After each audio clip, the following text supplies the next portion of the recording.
100 años de historia nos unen a Santa Fe. Nuestra excelencia académica nos distingue. Somos una tradición en educación técnica. Corazón y amistad es el lema. Nuestra tarea es la formación integral de los alumnos. El paso por nuestras aulas deja marcada una identidad propia. Fuimos y seremos fuente de conocimiento para generaciones de argentinos. La canción de la escuela industrial. El Industrial. La educación técnica como herramienta para el desarrollo.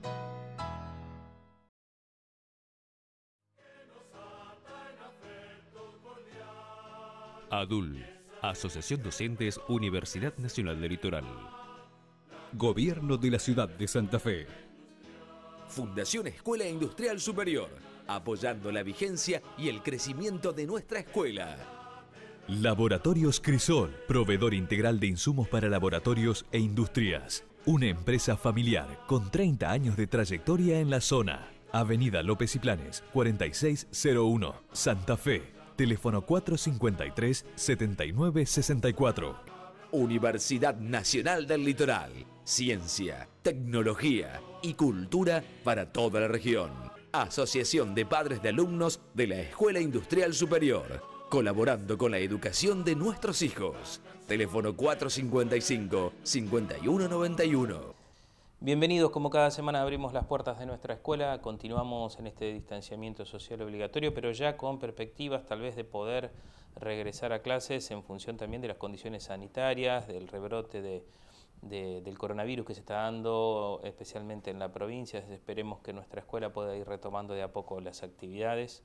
Y en este marco también hay noticias respecto de la Universidad Nacional del Litoral, un programa de fortalecimiento de la infraestructura, un programa nacional de fortalecimiento de la infraestructura universitaria, en el cual ya la Universidad Nacional del Litoral tenía un proyecto presentado que ha vuelto a llevar adelante y que obtendría el financiamiento necesario. De este tema dialogamos con el rector de nuestra casa de estudios, el doctor Enrique Mamarela, para ver cómo se construiría entonces un nuevo edificio que estaría en principio destinado a la escuela secundaria de la UNL en la zona norte de lo que es el predio de la ciudad universitaria. En realidad, lo que nosotros entramos en esta nueva programación del plan de infraestructura universitaria es con un edificio, una obra ya que ha sido analizada, aprobada. En realidad, esta obra inicialmente era una obra un poco más grande. En nuestro caso particular, la Universidad Nacional Electoral tenía dos obras presentadas en el plan de infraestructura. Una que había terminado haciendo la licitación y que después el gobierno nacional decidió no seguir dando continuidad a este programa, que era un aulario en Ciudad Universitaria, contiguo a las facultades de Arquitectura y de Humanidades. Esa obra no la podíamos recuperar en este momento porque era una obra que todavía no terminó su trámite administrativo porque hay un proceso de licitación no culminado. Y nuestra segunda obra era este complejo educativo que está situado a continuación del predio y de la reserva ecológica, que integra el triángulo completo de lo que es la Universidad Nacional del Litoral, que es un aulario con biblioteca, con laboratorios, con un Zoom importante, integrado a sistemas de servicio que permite albergar un montón de actividades académicas en diferentes niveles y en el cual también proyectamos llevar la escuela secundaria de la Universidad Nacional Litoral, que hoy no tiene edificio propio, que se encuentra precariamente alquilando ya hace varios años y que, bueno, este sería un anhelo. Esta obra que ha sido anunciada con financiamiento no es la obra completa, es una primera etapa, pero una primera etapa llave en mano que prevemos que en un plazo entre 12 y 15 meses podamos contar y nos permitiría ya albergar gran parte de las actividades allí. Bueno, esta es una alianza estratégica que hoy ya tiene 40 universidades. Hay universidades de Uruguay, de Brasil, de Argentina, de Paraguay, de Bolivia y de Chile, en las cuales tratamos de tener objetivos comunes en cuanto a las prácticas, a la calidad de la investigación, de la docencia de extensión y al intercambio, tratando de pensar en una mejora permanente de la educación pública. Todas las universidades son públicas, obviamente, con las diferencias que hace a los diferentes países. En nuestro caso, las universidades presentes somos en gran parte las universidades más grandes del país. Pasa exactamente lo mismo con Brasil, con lo cual tenemos una organización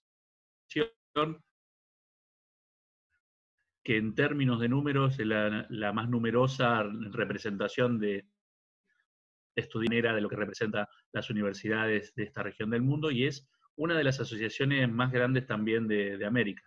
Aquí, para dar una idea, además de la Universidad Nacional del Litoral, que en este caso nos toca conducir, la asociación en Argentina está la Universidad de Buenos Aires, la Universidad de La Plata, la Universidad de Córdoba, la Universidad de Cuyo, la Universidad Nacional de Rosario, la Universidad Nacional del Nordeste, la Universidad Nacional de San Luis, la Universidad Nacional de Tucumán, la Universidad Nacional del Nordeste de la Provincia de Buenos Aires, la Universidad Nacional de Quilmes. Si a eso le sumamos, en el caso de Brasil, por ejemplo, la Universidad de San Pablo, la Universidad Federal de Río, la Universidad de Campinas, Minas Gerais, Brasilia, Río Grande do Sur, Santa Catarina, Santa María. Estamos teniendo un número muy importante de investigadores de esta región, la Universidad de la República en Uruguay, la Universidad de Chile. Realmente, cuando uno mira la composición de esta asociación, es una asociación muy importante y que nos permite pensar en carreras conjuntas, en posgrados conjuntos, en articulación de la investigación, en que nuestros estudiantes también piensen que no solo el único intercambio es pensar irse a Europa o a Estados Unidos, sino que el intercambio regional, entender los problemas regionales y tratar de tener solución a problemas que son muy parecidos a los nuestros y que ayudan a que la región siga creciendo y desarrollándose. El Industrial, la educación técnica como herramienta para el desarrollo. Halley 997.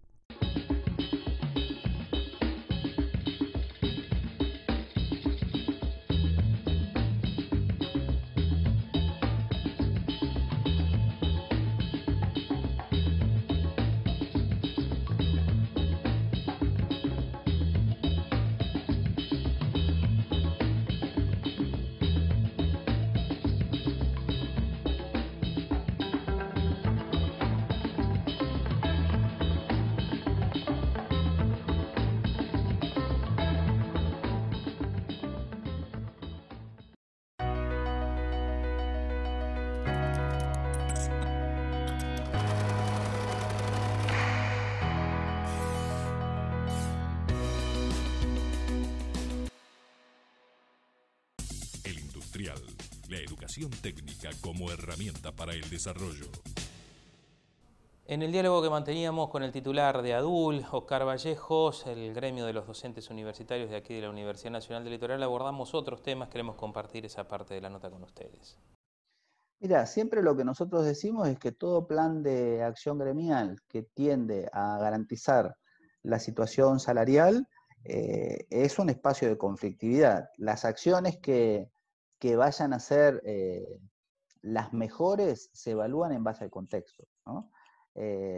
No siempre las acciones que se han sido eficaces en un momento son eficaces en otra. En el 2018 nosotros, por ejemplo, no iniciamos el segundo cuatrimestre. Eso significó un gran conflicto, pudimos tener las movilizaciones más grandes de la historia de la universidad, pero eso después no se trasuntó en un acuerdo salarial responsable, ¿no? Desde el punto de vista salarial perdimos. Es decir, logramos movilizar la universidad, sacar la universidad, reconocer la universidad como un tema central de la política pública del país, pero no tuvo un correlato en materia salarial. De hecho, se implantaron cuestiones en negro. Y este año, después a la luz de ese conflicto, firmó un acuerdo paritario donde estaban las cláusulas gatillo. Pero después no se cumplió la cláusula gatillo. Entonces, quiero decir, uno toma una decisión de lucha en función del contexto y en función de la eficacia que se evalúa colectivamente, ¿no? Por supuesto que siempre las condiciones que nosotros tenemos a la mano, las formas tradicionales, tienen que ver con ir a paro, a formas de suspender las actividades, a formas de acción directa, lo que se llaman medidas de acción directa, digamos, ¿no? En este contexto, sabemos que si sigue el contexto de aislamiento y no se vuelve a la presencialidad, las medidas de acción directa en la virtualidad son mucho más complejas, son mucho más difíciles de sostener, ¿no? Y entonces hay que salir a buscar, por una parte, el compromiso de todos nuestros compañeros y compañeras, ¿no? Es decir, de las docentes y los docentes preuniversitarios y universitarios, y al mismo tiempo hay que salir a buscar, vía la esfera pública, el acompañamiento de toda la sociedad, y eso es difícil.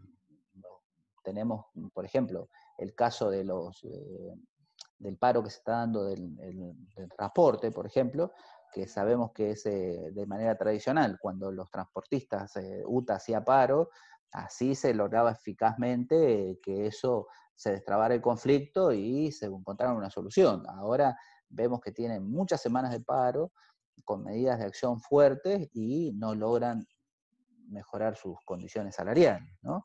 Entonces, eso que antes era eficaz, entonces ahora no está siéndolo, digamos. Y estamos hablando de un gremio que tenía un éxito rotundo cuando hacía medidas de acción directa, ¿no? Nosotros, que nos costaba enormemente hacer que la sociedad viera que la universidad estaba de paro y que era inaceptable que la universidad esté de paro, en este contexto lo entendemos como más difícil.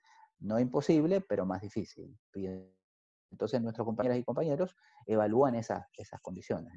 Cuando me piden un tipo de reflexión de esa naturaleza, yo digo que hago una reflexión en tres órdenes. En principio, yo soy un profesor que enseña sociología de las tecnologías y enseña para las carreras de informática, y uno de los temas que veníamos conversando, por ejemplo, desde el año 95, era el tema del teletrabajo. O sea que imagínate la cantidad de años que hace que nosotros venimos conversando con los estudiantes y las estudiantes de informática esta nueva realidad del trabajo, las condiciones y cómo era el debate. No porque se sea determinista tecnológico, en el sentido de que las tecnologías venían y que a la sociedad no le queda más que aceptarse, sino en el sentido de cómo las sociedades discutían públicamente esa nueva relación con las tecnologías y el mundo del trabajo, ¿no? Una relación bien clara. Tecnología-trabajo es una relación que el capitalismo industrial estableció claramente. Y el otro tema es Manuel Castel, que es un sociólogo de la informática y de las ciudades, ¿no? En esa obra monumental que se llama La Sociedad de la Información, planteaba en el año 95 también la idea de la virtualidad real, ¿no? La cultura de la virtualidad real, planteaba Castells. Y entonces también lo que nosotros veíamos es que esa esfera de lo real, mediada por las pantallas, era una condición cultural novedosa, y que las sociedades estaban produciendo, digamos, una cierta reflexión y una cierta sistematización de esa experiencia. Y ahora eso ocurrió de manera rotunda, digamos. De manera rotunda, todos hemos asistido a este oxímoron de la virtualidad real, ¿no? Entonces, con más o con menos baños, digamos, de urgencia, todos asistimos a que el modo de contactarnos con el mundo estaba mediado por las pantallas, y que eso requería un tipo de estrategia para leer lo real, porque claramente, digamos, cuando todo está mediado por pantallas, las formas ficcionales son difíciles de distinguir de las formas reales, digamos, ¿no? Y entonces todo el aparato de lo que se llama la fake news, ¿no? De la posverdad, tiene que ver con esta condición. Y entonces, en ese contexto nosotros teníamos que enseñar, y cuando uno enseña hay una presunción de realidad. Lo que uno enseña es a pensar el mundo real, digámoslo así, ¿no? Y entonces, ¿cómo aprender, cómo enseñar a pensar y a captar la realidad de ese mundo a partir de la virtualidad, ¿no? Entonces, y eso es lo que ha sido la gran experiencia de este tiempo, no solamente en la Argentina, sino de manera mundial, ¿no? En ese contexto, también lo que empezó a suceder es que las condiciones del trabajo, esto que en el 95 nosotros discutíamos en Sociología de la Informática, se llamaba la materia en ese momento, en Sociología de la Informática, es bajo qué condiciones es posible desarrollar el trabajo en la virtualidad, digamos, ¿no?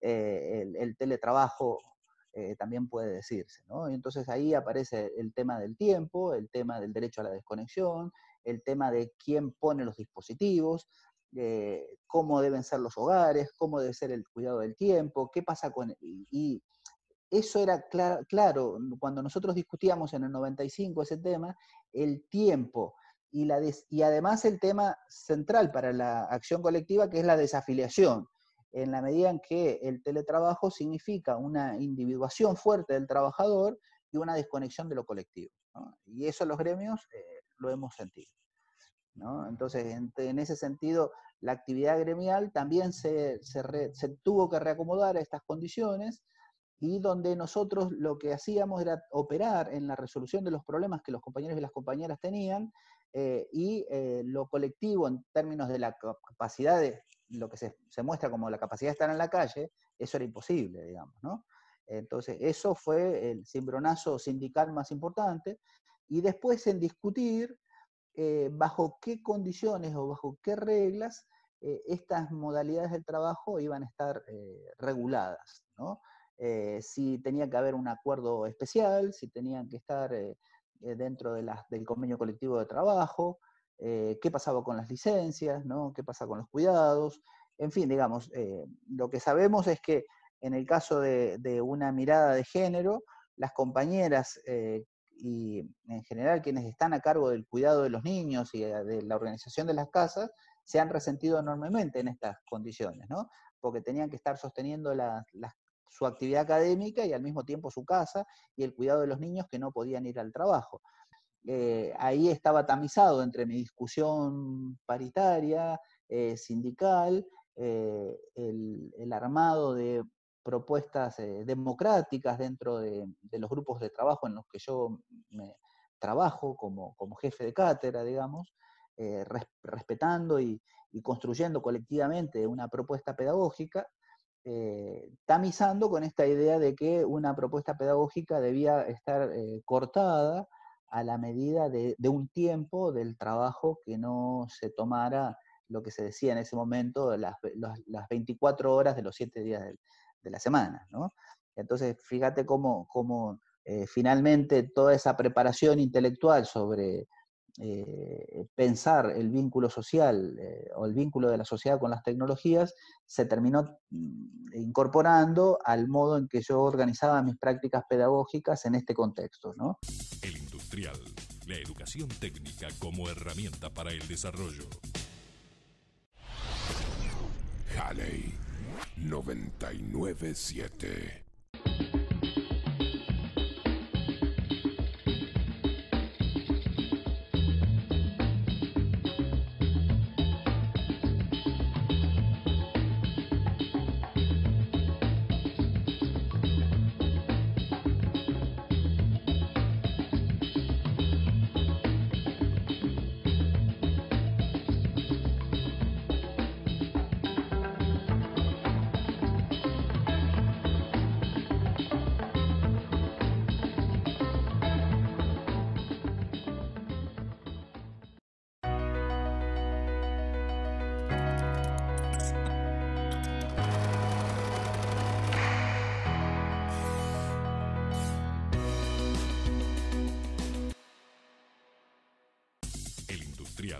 La educación técnica como herramienta para el desarrollo.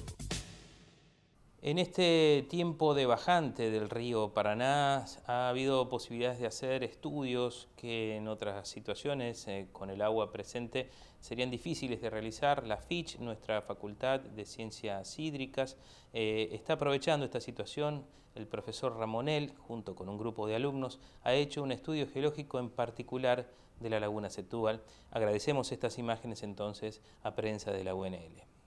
Las perforaciones en el lecho lagunar se hacen como parte de una serie de evaluaciones, aprovechando esta extraordinaria oportunidad que nos da la bajante que está ocurriendo.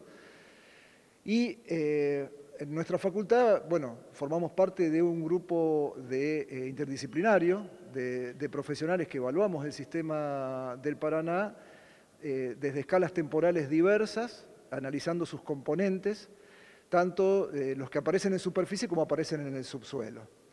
Y bueno, justamente la oportunidad de que el lecho emerja, que nos da esta bajante, es excelente para poder instalar equipos para explorar ese subsuelo. Ese subsuelo contiene información de lo que el sistema fluvial actual experimentó también en épocas pasadas. Claro, bueno, justamente en los sistemas fluviales se da una interacción entre componentes del pasado, de su pasado geológico y del presente. Entre las evaluaciones que estamos haciendo es justamente ver cuáles son los rasgos del pasado que están ocultos en el subsuelo de la laguna. Dentro de la aparente homogeneidad que tiene ese lecho que hemos visto emergido, que incluso es bastante plano, con desniveles internos que apenas llegan a tener algunos decímetros solamente, en realidad en el subsuelo la distribución de los materiales no respeta esa homogeneidad, es mucho más heterogéneo.